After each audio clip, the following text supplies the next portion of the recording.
આપણા પાછલા જન્મના સત્કર્મો થકી માત પિતા આપણાને સારામાં સારા મળેલા છે. માત પિતા પુત્ર પ્રત્યે બહુ જ ભાવ રાખે છે, તેમજ આપણાને લાલન પાલનથી ઉછાળે છે. તો એ પણ આપણા પાછલા જન્મના સત્કર્મો દ્વારા આપણાને માત પિતા સારામાં સારા મળેલા છે. તેમજ આપણાને ધન પૈસા જે મળેલા છે અત્યારે, તે પણ આપણા પાછલા જન્મના પુણ્ય થકી જ મળેલા છે. ઘર મકાનના સારામાં સારા રહેવા માટે મળેલા છે, તે પણ આપણા પાછલા જન્મના કોઈ સત્કર્મ થકી જ મળેલા છે. તેમજ પત્ની સારામાં સારી ધર્મ લાયક મળેલી છે. પતિવ્રતા ધર્મ પાળનાર જે મળી છે, તે પણ આપણા પાછલા જન્મના પુણ્ય થકી જ મળેલી છે. આપણાને જે પુત્ર અત્યારે મળેલા છે, તે પણ આપણા પાછલા જન્મના સત્કર્મો દ્વારા પુત્ર પરિવારો મળેલા છે. તેમજ ઘરમાં અન્ન ધાન્ય ખાવા માટે સારામાં સારા મળે છે, એ પણ આપણા પાછલા જન્મના પુણ્ય થકી જ આજે આપણને મળેલા છે. તેમજ પાણી, નાવા ધોવા, રસોઈ બનાવવા માટે, લુગડા લત્તા, જે કંઈ એવડા બેવડા પાણી મળે છે, એ પણ આપણા પાછલા જન્મના પુણ્ય થકી જ મળેલા છે. જે ભૂમિ પણ આપણી જન્મભૂમિ મળી છે રહેવા માટે, તે પણ આપણા પાછલા જન્મના કોઈ સત્કર્મ દ્વારા મળેલી છે. તો આ જન્મની અંદર આપણે બધી બાબતોથી સુખી છીએ. ખાઈ પી આનંદ લહેર કરતા છે. તો એ કોઈએ આપણને આપી તો દીધું નથી, પરંતુ આપણા હાથથી થયેલા સત્કર્મ દ્વારા આજે આપણને મળેલું છે.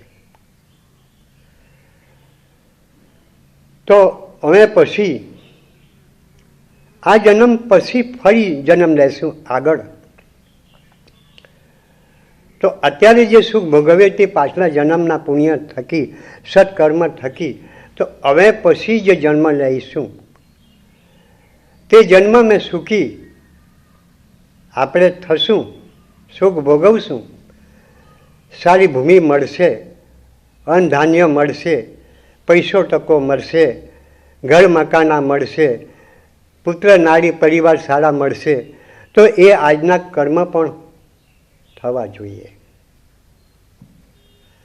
આજના કર્મ દ્વારા હવે પછીની આગળની યોની આપણી આવશે, આગળ આપણે જન્મ લઈશું, તેમાં આપણે સુખી હોવા જોઈએ.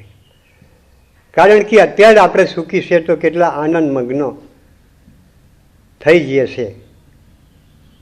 તો પરમાત્માની ભક્તિ પણ ઘરમાં આપણા તમામ રહેલા પરિવારો પરમાત્માનું નામ લે છે. ભક્તિના અંદર બધાઓ આગળ પગલાં ભરતા છે, પાઠ પૂજા કરતા છે, પરમાત્માનું ધ્યાન મગ્ન કરતા છે.